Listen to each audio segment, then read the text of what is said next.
good to know.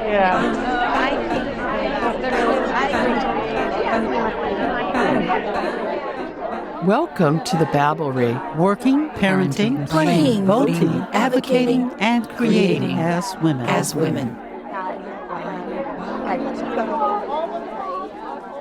This is your host, Suki Westling, and this is a Minibabble.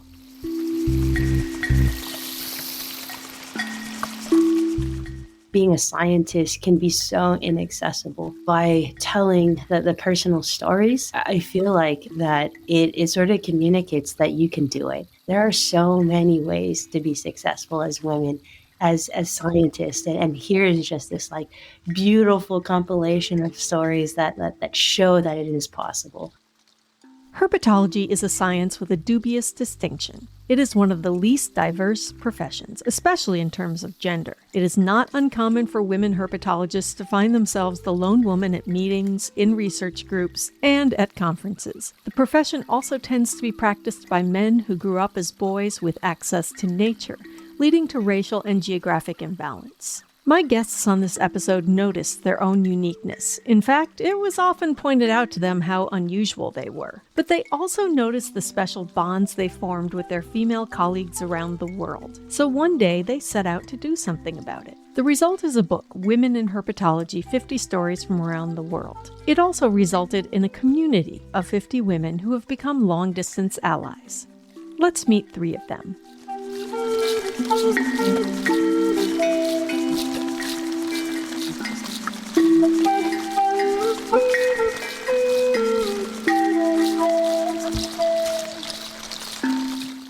Hi, everyone. My name is Jess Hua. I am an associate professor at the University of Wisconsin-Madison. And in this role, I oversee a research program where we first seek to understand how environmental change influences aquatic ecosystems, specifically amphibians. And then secondly, we are interested in understanding how non-traditional resources like art, graphic novels, and citizen community science initiatives can broaden participation in science. And I have been here for 2 years now and really do love Wisconsin. Hi everyone. My name is Umi Laila, and so I'm originally from Indonesia, but somehow I living in Germany. I've been 10 years living in Germany. I was studying before, for my PhD, but then I got a postdoc, and then now I'm basically a researcher at the Leibniz Institute for the analysis of biodiversity change in Hamburg, Germany, and I'm interested in studying amphibian and diversity in Asia in general, but particularly Indonesia. I've been focusing my research to understand the diversity and phylogeny of this particular group of frog that is that has special adaptation, so because they live in the cascading stream habitat, so they develop a unique adaptation in their tadpole. So their tadpole has really big sucker in their belly to help them basically cling on a rock to not wash out. So then I'm trying to understand how, everything about this tadpole and this group. Hi, my name is Sheila or Sinlan Po. I grew up in Taiwan. I'm a behavior ecologist and conservation biologist. I have kind of lived, studied all over the place. So in South and Southeast Asia, in Central and South America, and then kind of in different places in the US. So I'm currently in Tennessee. I work for the Memphis Zoo, where I'm the curator of research here. And then I have an adjunct position at Arkansas State University. In my role at the zoo, I would say I wear a lot of different hats, but mainly is to do research that shows us how zoos can be effective as a scientifically forward organization for in situ conservation. So how can we use the information we know at the zoo to help species that are not doing so well in the wild? And then as a part of that, I also do a lot of outward-facing kind of science communication things to make people know that there's research going on at the zoo and that the zoo is contributing to conservation. Here's Umi talking about the origins of the biographical book project, which she started with fellow herpetologist Itsue Caviedes Solis. Before she approached Itsue, she says that people often remarked on her unusual choice of career and suggested that she write her story. When I start my career in herpetology, it was like not so common in Indonesia, so then kind of I always, telling my friend, whenever I come back from the field, or about like my journey in herpetology, how I ended up, just studying this little creature. I can, travel all over Indonesia, the place that I have never been to, or like imagine I would go there by myself, and then it just happened to, only because I'm studying this little tiny things that like people, especially in Indonesia, find it, like, ooh, frogs. Yeah, isn't that like disgusting? I had that idea kind of like even more, yeah, kind of like, I think I need to write, but maybe I don't want to write it myself, maybe having like more people would be nice. So then I been friend with Itsue, like for some years at that time. And then so we traveled together for the World Congress. And then so in one of the day, so we hike, and then somehow, I don't know, it just like the moon is just like make me just like, oh, maybe this is the time to, like pitch to Itsue. Maybe she's willing to team up with me. And then so in one of this conversation, I just like, hey, Itsue, I have this idea. What do you think? If we write a book, like about a woman in herpetology, how, like we ended up in where we are now, what do you think? And then so like, and I'm like, oh, that's a really great idea. Yeah, of course. Yeah, let's do it.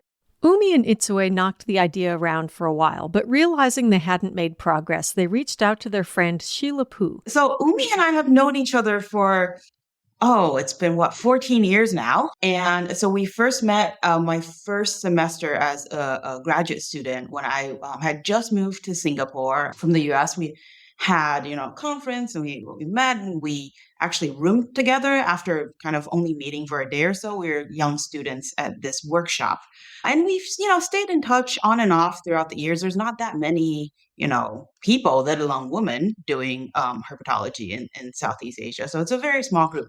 When Umi, called me or said that, I have a project idea, can we talk? I thought, great, we have a research project.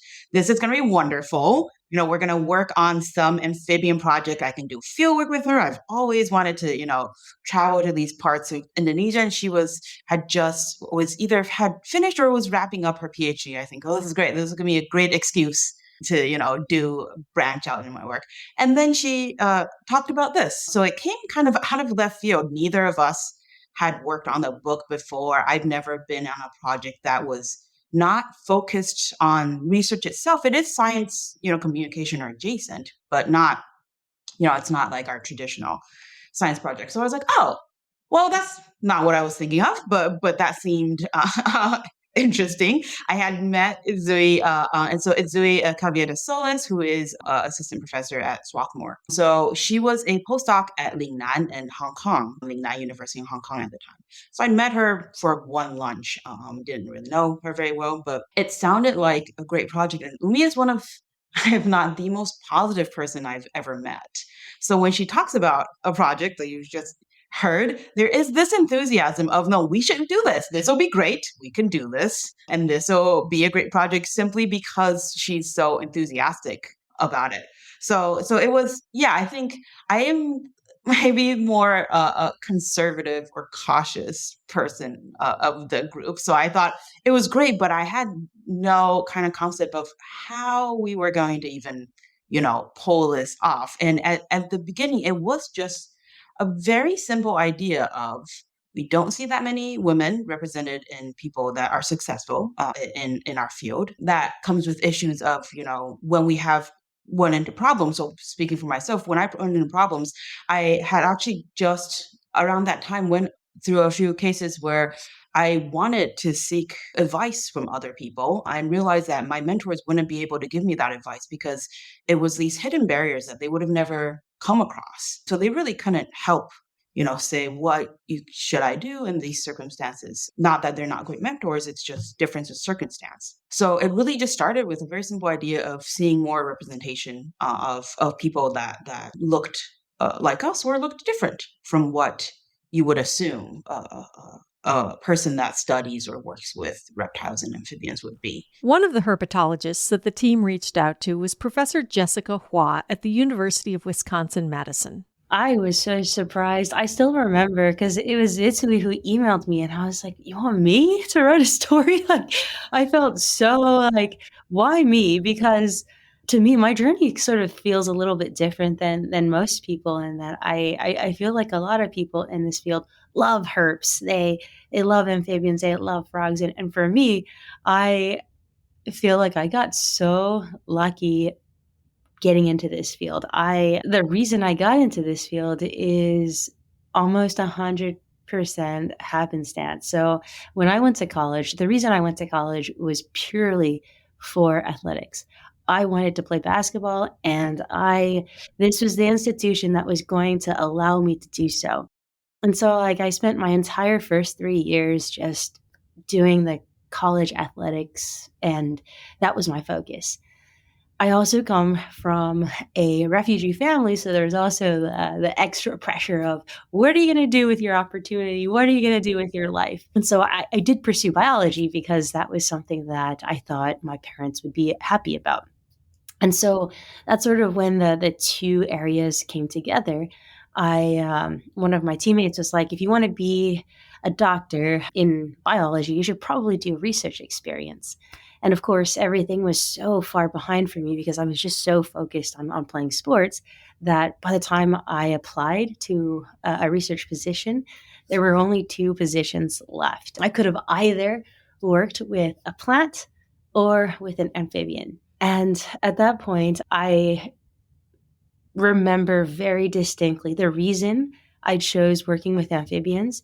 It wasn't because I had any interest. It was because I thought, well, at least it'll be less boring. At least they move. So my entire career in herpetology was based on that perception. In hindsight, looking back, a lot of those decisions shaped how I run my lab now. I care a lot in that research experience. We looked at how road salt influence amphibians. So that has shaped sort of the way I think about how global change, environmental issues, from pollutants to climate change, how it affects these really critical organisms in our environment.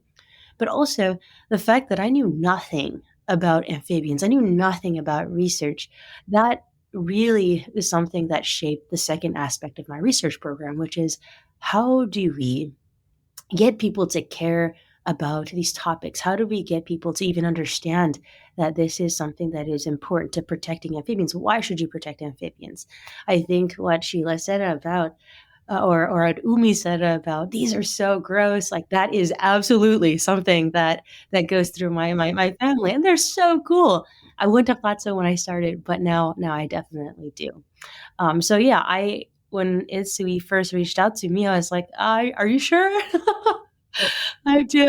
There are many people who care a ton and have been passionate their entire lives about this. But all in all, I've been so grateful, mostly because I have seen that there have been so many ways to success in herpetology, and just so many incredible women, that is just like this community that all of a sudden feels like it has been built overnight. I know it has not been many years of work, but I'll never forget our first Zoom meeting all together. I've never felt so connected. It was so cool. The goal of publishing the book Women in Herpetology, 50 Stories from Around the World, was to create a book that was biographical rather than scientific, to document the lives of women working in their field in order to create a sense of belonging that none of them had had in their early careers. They wanted younger women to read the book and see models of how a scientist could be.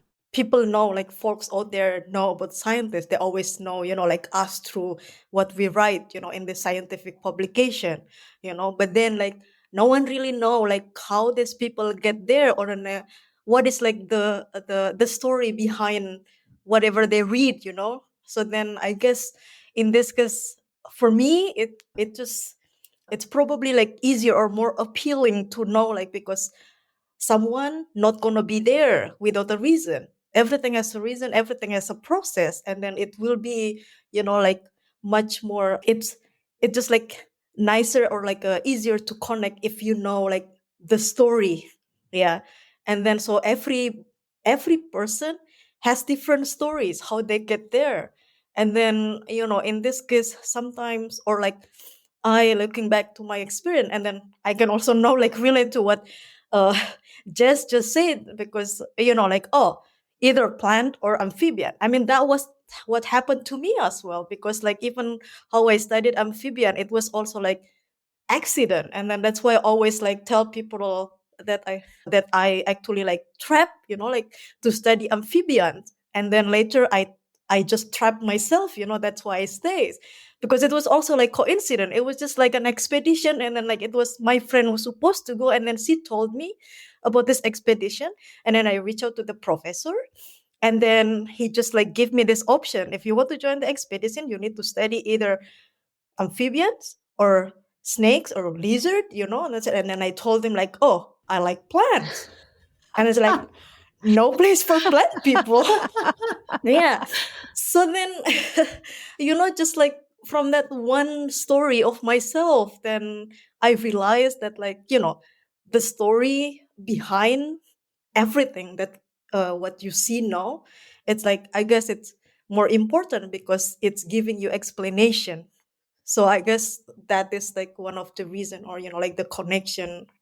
And then that's why, like as Jess also mentioned, that like she suddenly like feeling the connection when we all like first gathered, like with other people. Yeah, it is a sense of community that was kind of unexpected that developed from this. But I did want to talk about a couple of things. One is, Jess, that's great that you thought why we picked you, because on our end, just so you know, we were thinking that people must think we're spam. We're emailing people, asking for them to spend time writing this thing for this amorphous book that may or may not appear in 3 years of these, oftentimes people you haven't heard of. We're like, this is just, people are going to think that this is some sort of scam. So that was kind of what we thought on our end.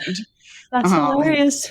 And we had one of the author, like a candidate that we emailed, and then she replied to us, "Are you a spam?" Remember that? Yes, I literally. And then it's like, no, we are real.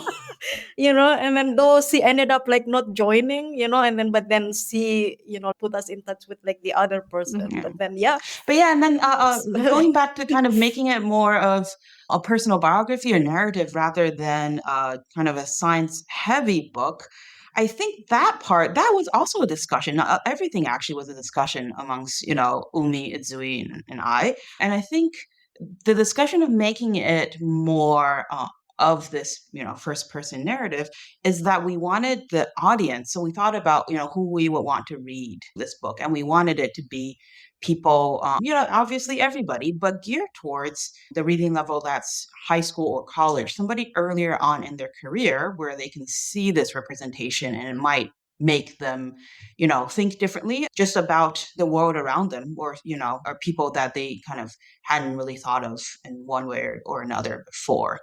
So I think that was also partially why we made a very conscious choice that the language would be, easy to understand and aimed towards kind of a young adult level.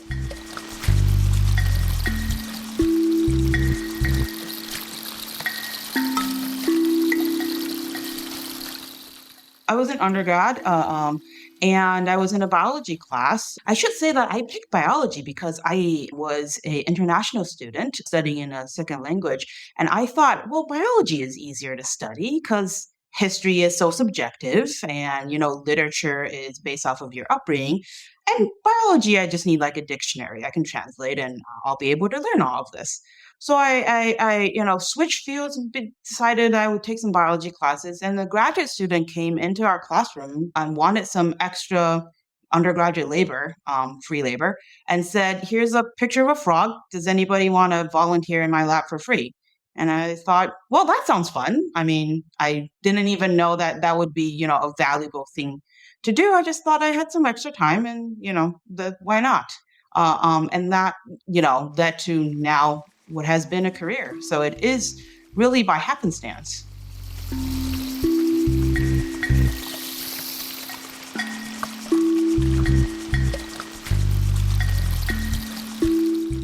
for a professor, let's say a research professor in biology, the picture is often drawn of a person that, loved this biology as a kid, was out in the woods and, as a 5-year-old, let's say caught a frog and decided that this is what they were going to do forever.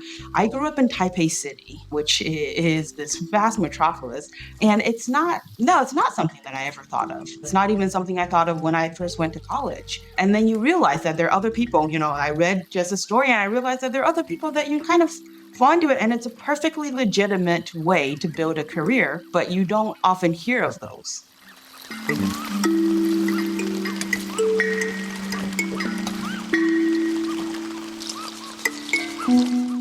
This episode featured 3 herpetologists included in the book Women in Herpetology, 50 Stories from Around the World. Thanks to Jessica Hua, Umilaila Arifin, and Sheila Sinlan Pu for sharing their work and their passion with us. Poison Dart Frog is by Julian Winter on freemusicarchive.org.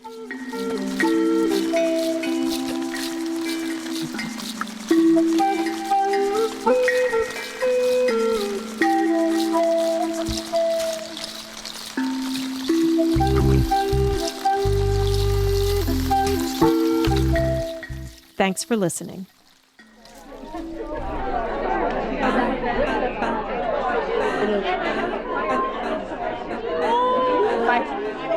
You've been listening to The Babblery. Subscribe to The Babblery on your favorite podcast platform or visit BABBLERY.com to access more episodes. The Babblery is produced with support from KSQD Radio in Santa Cruz, California.